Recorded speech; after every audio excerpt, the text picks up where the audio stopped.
Hey yo, what is going on, everybody? It's your boy X coming at y'all with a brand new video, and in this video we are going to be talking about two things in 2K, or I guess two huge parts of the mode in MyTeam in general that 2K has just completely neglected, and I think some ways that we can make them a little bit better and actually make people want, I guess, to go ahead and do them, because obviously right now there's not a lot of incentive to do a lot of these. So if you guys are excited or just find this video informative at all, make sure you guys like the video. Comment down below what you guys think of the points, I guess, that I'm bringing up and different things that you think personally could make these, I guess, implemented a little bit better and all that sort of stuff. And subscribe if you guys are new. We are on that road to 10K subscribers. So seriously, it would mean a lot if you get that sub button. We're nearly at 9K, which is massive. So seriously, hit that subscribe button.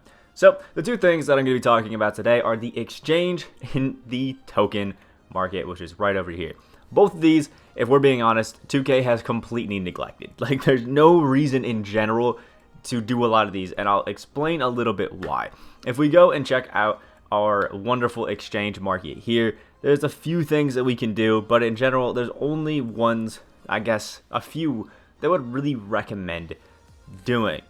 For example, the diamond contract. If you're somebody who's playing a bunch and always opening packs and doing that sort of stuff, getting this, 15 gold contracts, the 20 silver, the 30 bronze may not be a massively hard thing to do. So this could be something that's actually, useful to you and nice, because obviously a diamond contract's pretty gas. But if you're thinking about it, it depends on how many games you're going to be playing with the card, because obviously diamond gives you unlimited. But we're talking about 90 contracts right here in gold. The silver, that's another 80 right there. And the gold is, well, we have 50, and then we have like 25 right there. So we have 75 contracts for the gold as well, which is just a load to be giving away. Like, are you really going to be playing, if you're going to be playing, upwards of, we'll say 300 games, 400 games, 500 games, whatever it is with that card, then, locking in all these contracts to get a diamond, not too bad. But for most people, I think a lot of us that are no money spent and that sort of stuff, we usually aren't going to be playing more than like, 200 games or so with a card.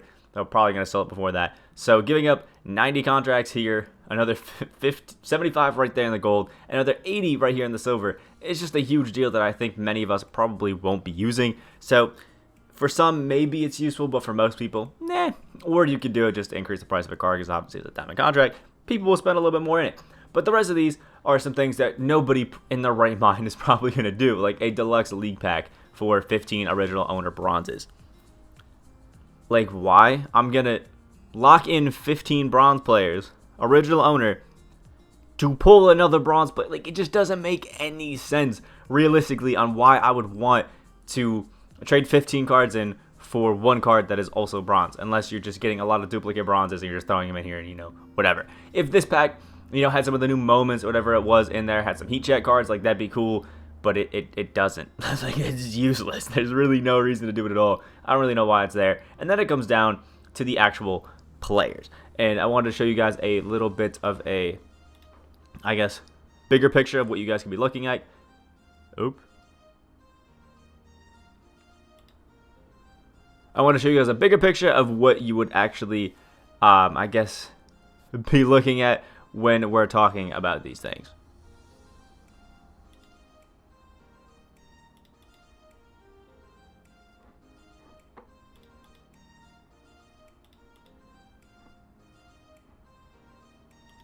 Alright, so this is what we're talking about. These are all of the cards that you can actually get from the exchange market right now. And I'm going to go through and tell you guys who I actually think is worth picking up on here. And we kind of just go in a row. Who, Hudson? No thanks. This is a guy who is just undersized at his position. Really can't dribble at all. Jump shot 22 on the normal release timing. Yeah, he's an opal, but he's kind of worthless. Rudy the Russo. The only card that I would recommend actually picking up that's a legit exchange reward. A lot of these other ones that I'll talk about being worth it, you probably can't get. And by legit reward, it means you can actually go in and you have to drop, I think it's like 54 or something like that cards in order to get him. I've gone again and got it myself. But Rudy has a very quick jump shot timing, jump shot 21, the quick dribble style, some pretty good dribbling moves. His tendencies are great. His badges are absolutely amazing, especially defensively, where he's an absolute god and kind of carries my squad sometimes. And overall, just a really good card. Ellen Brand is an absolute joke and is a card that you include on tier list just to put him down to the bottom because he's terrible. Dan Issel is like a wannabe Kevin Love. Nobody really uses the pink diamond. don't use Dan Issel. It's not worth your time. Evan Fournier, definitely worth locking in if you're somebody who has the 2 cards that you need in order to get him, which, if I'm not mistaken, are Sekou Demboya and Ruby Killian Hayes, which you really can't get original owner anymore, which is pretty tough unless you get some of the packs to open it up, but odds are you probably didn't. Either way, he's a great shooter, really good defender. He has Pro 2, Shifty, and Jump Shot 4 on Quick. Absolutely amazing card. Steven Adams, no point in getting him. Ricky Rubio, so many better PGs. Dennis Schroeder is good, but again, so many better PGs. Bob Cousy, one of the first cards, absolute joke. If you have him now, you're probably not using him at all. Elvin Hayes, again, absolute joke, no reason to use him. Chris Middleton, a 3-and-D guy, who I guess you could try to make an argument for like why you'd get him, but I don't really see a lot of reason why really at all, because we just got, for example, to play the small forward position, and we got an Amethyst Derrick Jones Jr. a few days ago that can do everything that Chris Middleton can, but a little bit better. Like, really, just not a reason to get Chris Middleton. It's really not worth it. Mike Bibby, actually a pretty good card, but he's pretty undersized, which is kind of tough. Next gen, he's a great absolute demon of a shooter. Can be fun for some offline kind of things, but you're locking in 54 cards, a lot of original owners, a few diamonds just to get one that you're probably not going to use. So I really don't see it. Jim Paxson, yeah, funny, you're not locking in for Jim Paxson. CJ McCollum, again, you are not locking in for CJ McCollum. Paul Westphal was cool, was really good the season that he came out, which I think was season 3, because he's got the Ray Allen jump shot base, Shifty with the Curry slide, but now is on the normal timing, and not really a great defender. And not really an amazing shooter either, because we don't have a Rainick Center. So yeah, really not a reason to do Paul Westphal. I started him, never did him. Larry Bird, this card's absolute trash. It's the same as his diamond that came out at the beginning of the year. No point in using him. Luka Doncic can be fun if you are looking to get a Luka, add a clamps to him, and then use him in limited. Can be a pretty nice card and can be pretty solid, because obviously Luka cards are always pretty solid no matter what, especially on the offensive end. Plus, this Luka, you're locking in 1 Ruby, 1 Mavericks player, 3 Sapphires, and 7 Bronzes. No original owners are required for any of this. And then you get a guy with Jump Shot 29, the normal timing, shifty dribble style, and some nice things. So for a limited, he can be cool. But again, I really don't recommend it, even though he is pretty cheap, and you can probably get him just playing some offline, getting some packs and that sort of stuff. James Hollis is absolute trash. Derrick Rose, again, a card that's pretty good and limited, and Karl-Anthony Towns, pretty bad. So what does this gotta mean for, in general, what we're going to be doing with this exchange? And I think one thing that could really make it better is the fact that we need more updates to it. I think once a season, giving us 2, maybe 3 cards is just not great. Give us like a mid-season update to the exchange, or we get some more cards, we get some cool stuff to it, and I think it actually could be a pretty useful thing to a lot of people to get rid of those extra packs.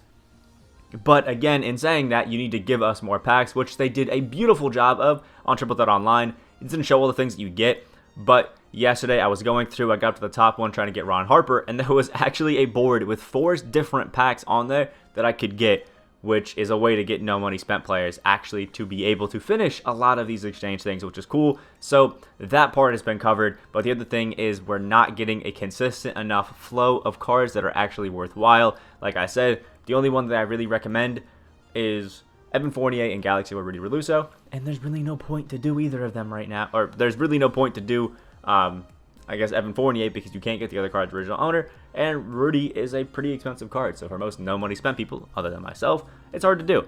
And that same philosophy can apply to the token market. I think there's a lot of pretty good cards in the token market, and we have a load of cards in the token market, but in my opinion, the Galaxy Opal tier is maybe the most underwhelming thing I've ever seen.